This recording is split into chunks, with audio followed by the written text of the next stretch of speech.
Desde los manuscritos económico-filosóficos donde Marx postula la idea del trabajo alienado, partiendo del concepto de enajenación entendido como exteriorización de los contenidos de la conciencia, tal y como lo usa Hegel y como lo reinterpreta Feuerbach a la hora de entender la esencia del cristianismo y en general del sentimiento religioso como una exteriorización, una enajenación en sentido hegeliano de los contenidos de la conciencia humana. La ideología alemana escrita con Engels, donde se presentan los fundamentos del materialismo histórico, principalmente la premisa de que la anatomía de la sociedad civil debe encontrarse en el modo de producción y que todo proceso histórico parte de sujetos vivientes que son el punto de partida para la historia, en tanto que los sujetos vivientes, merced a sus necesidades, producen mediante el trabajo los medios de subsistencia,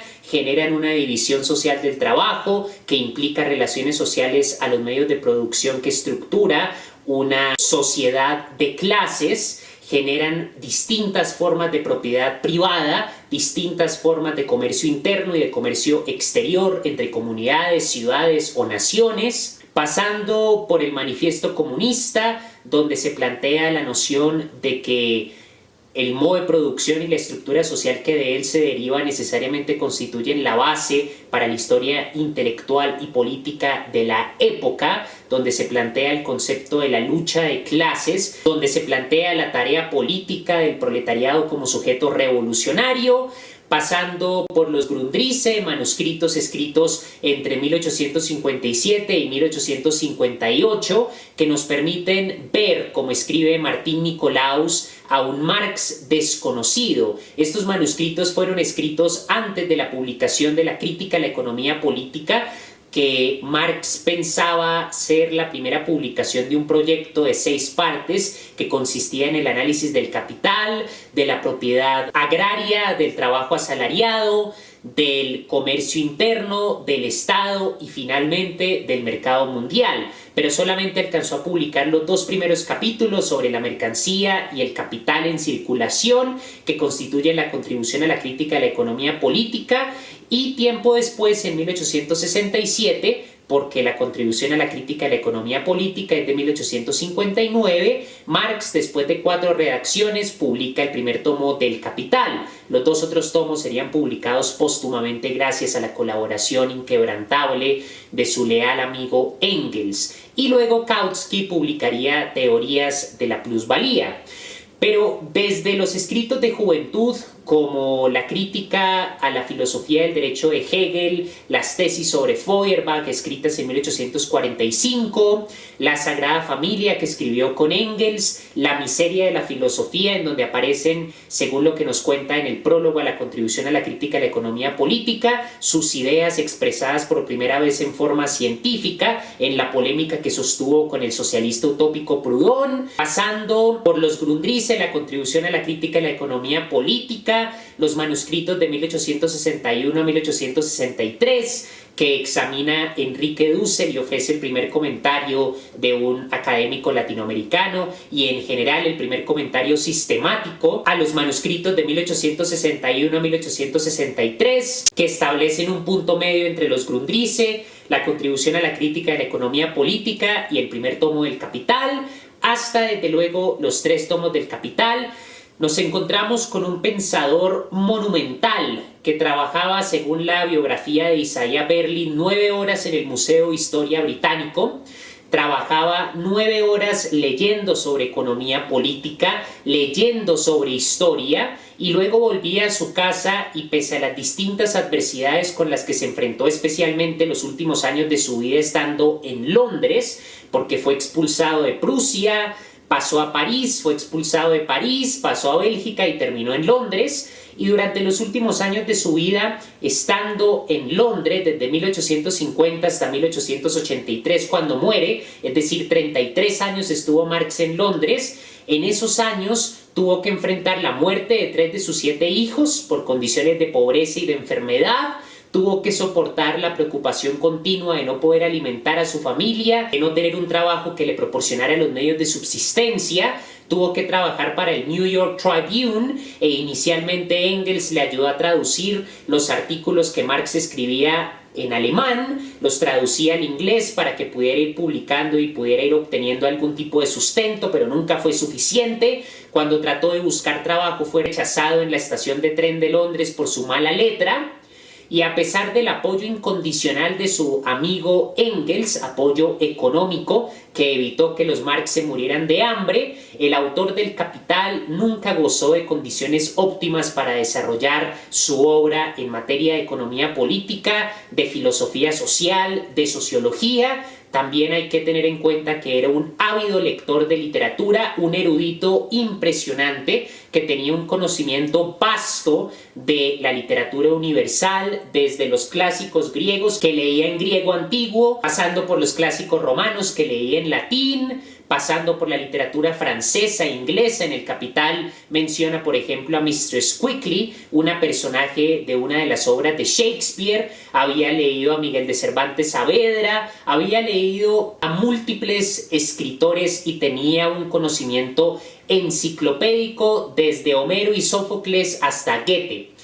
Los 25 cuadernos que redactó Marx estando en Londres revelan su gigantesca erudición al punto de que uno de los cuadernos que redactó en Londres contiene reflexiones sobre química orgánica, porque estaba estudiando Marx el Capital agrario, y en el Capital, cuando se está hablando de la forma relativa del valor, cuando se intercambian dos mercancías, una de las cuales asume la forma relativa del valor y proyecta su valor en la otra mercancía que asume la forma del equivalente, cuando está explicando cómo el valor es distinto al valor de uso, el valor de uso es fruto del trabajo útil, que es gasto de fuerza de trabajo humana en el marco de una actividad productiva que tiene la finalidad de producir un valor de uso específico, mientras que el valor implica objetivación de trabajo indiferenciado abstractamente humano, y está explicando el papel del valor a la hora de intercambiar mercancías que, a pesar de ser heterogéneas en una cantidad específica, se vuelven equivalentes mediante el valor de cambio, que es el modo de expresión del valor. Menciona un ejemplo de química orgánica donde nos presenta dos compuestos químicos que están hechos de las mismas moléculas,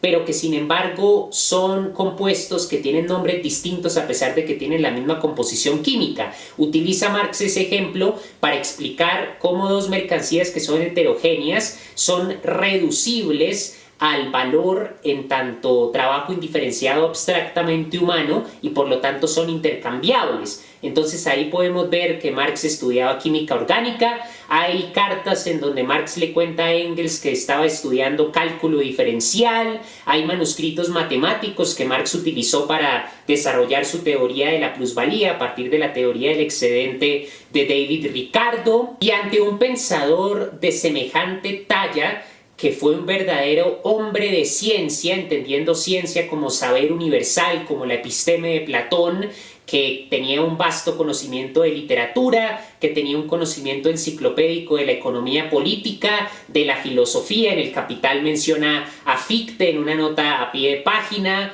en su tesis de doctorado que publicó en 1831 a los 23 años, titulada Sobre la diferencia entre los sistemas de la filosofía y la naturaleza de Epicuro y Demócrito. Marx muestra un conocimiento enorme de la filosofía griega, Platón, Aristóteles, los presocráticos. Menciona desde luego, aparte de Epicuro y Demócrito, a pensadores alejandrinos, neoplatónicos, a pensadores romanos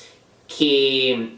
desde Lucrecio hasta Cicerón hacen apreciaciones sobre cómo Epicuro hereda la física de Demócrito, y en general muestra un conocimiento muy profundo incluso de la mitología griega, porque menciona a Prometeo al inicio de la tesis de doctorado. Nos encontramos con un pensador que invertía 9 horas de su vida diarias en el Museo de Historia Británico leyendo textos extremadamente áridos y complejos de economía política, y fue capaz de tomar pacientemente durante años citas y reflexiones que le permitieron tener miles de páginas entre los distintos manuscritos que había desarrollado a lo largo de los años y que le sirvieron para el primer tomo del Capital y antes para la contribución a la crítica de la economía política.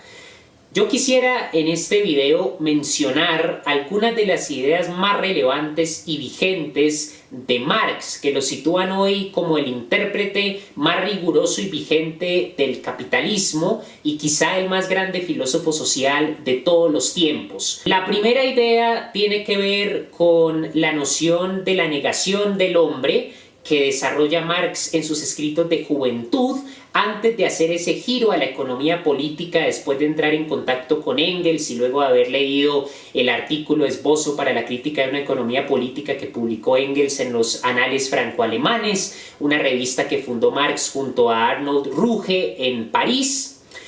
Y esta idea tiene sus fundamentos en un imperativo categórico moral al estilo kantiano sobre la dignidad humana. Marx, en la introducción a la contribución a la crítica de la filosofía del derecho de Hegel, que publicó en los Anales franco-alemanes, pero solo la introducción porque después tuvo una disputa con Ruge y la revista se cerró, Marx escribe en ese texto que la religión es el sollozo de la criatura oprimida, es el espíritu de un estado de cosas carentes de espíritu, la religión es el opio del pueblo, y va a decir que la premisa de toda crítica es la crítica de la religión. Cuando la filosofía al servicio de la historia revela la crítica en su forma celestial, en su forma quimérica religiosa de manifestarse, la crítica debe pasar de la teología al derecho, de la religión a la política. La crítica, por lo tanto, denuncia cómo la religión enajena al hombre, esa enajenación en sentido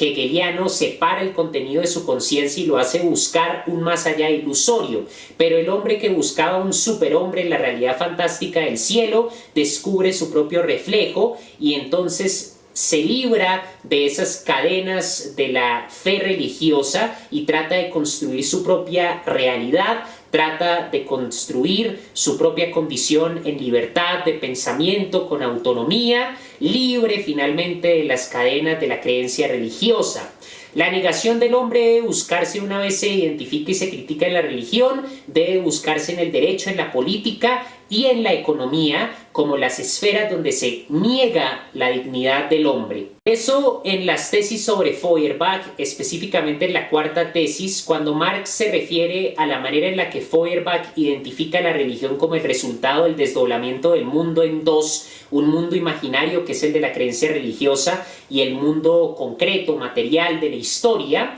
Marx le reprocha a Feuerbach que le falta hacer lo más importante, y lo más importante es identificar cómo contradicciones en la base terrenal, concreta, material, originan ese mundo ilusorio e imaginario de la creencia religiosa. Por lo tanto, la praxis práctico-crítica debe identificar en la base terrenal, entendida desde el materialismo histórico como la división social del trabajo, las formas de propiedad privada, las relaciones sociales de producción a los medios de producción, la estructura de clases, las formas de intercambio, de comercio interior y exterior que definen la vida real y concreta de los seres humanos, y a partir de esas contradicciones se entiende la religión como una negación de ese hombre de carne y hueso que primero debe producir sus medios de subsistencia.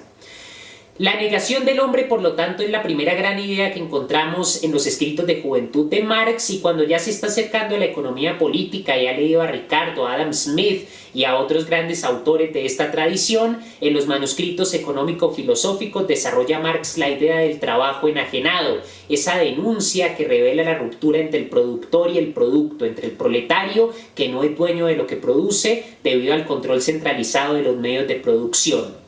La segunda idea fundamental, que ya es del Marx maduro, el Marx de la economía política, el Marx a partir de los Grundrisse hasta el Capital, es la teoría del valor. Y es que la teoría del valor de Marx ofrece una explicación de la explotación en el capitalismo mediante la idea de la plusvalía absoluta y relativa, ofrece una explicación de la transformación del valor de las mercancías en precio en el mercado regulado por la competencia, y ofrece una explicación de por qué en el capitalismo ocurren crisis de superproducción, esas crisis que son resultado del desfase entre la producción y el consumo.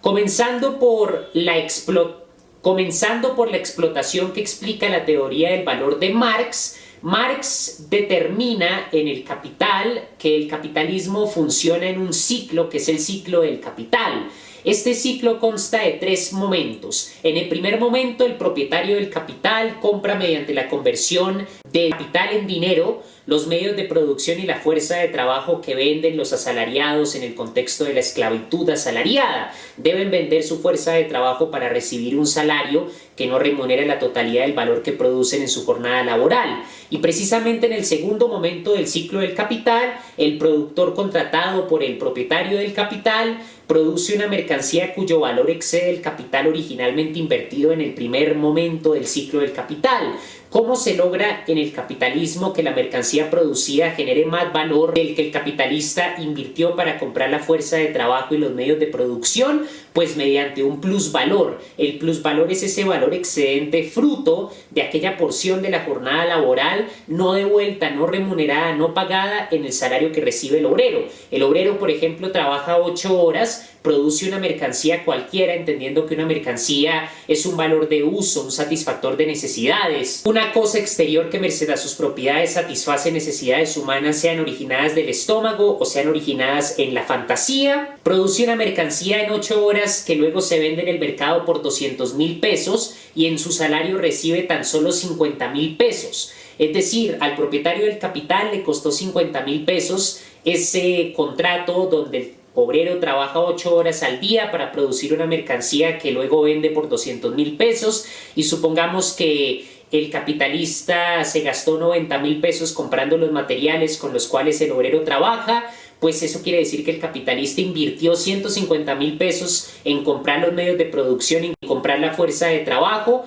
pero el obrero le está produciendo en esa jornada laboral 50,000 pesos adicionales de un valor excedente que cuando el valor se convierte en precio en el mercado y se vende la mercancía, se consume. Esos 50,000 pesos se los acumula el capitalista de manera ilegítima porque es un robo del trabajo invertido en una jornada laboral y no remunerado en su totalidad. Ese valor excedente que podemos verificar empíricamente si comparamos la diferencia entre el valor de lo que se produce en una jornada laboral y lo que se le paga al obrero, teniendo en cuenta los costos de los medios de producción y de la fuerza de trabajo, del salario que al menos debe garantizar la reproducción de la vida del obrero para que siga trabajando. Ese plusvalor puede ser absoluto y relativo y es el secreto de la riqueza de los capitalistas. En el tercer momento del ciclo del capital, el primero consiste en comprar los medios de producción, en comprar la fuerza de trabajo. El segundo momento del ciclo es la producción del capital y el tercero es la comercialización de la mercancía que produce el obrero en su jornada laboral. El valor se transforma en precio, esa mercancía se vende en el marco de la competencia entre capitales y la plusvalía se distribuye entre el capital industrial que la obtiene como ganancia, el capital mercantil que la obtiene bajo la forma de renta y el capital financiero que obtiene la plusvalía bajo la forma de intereses.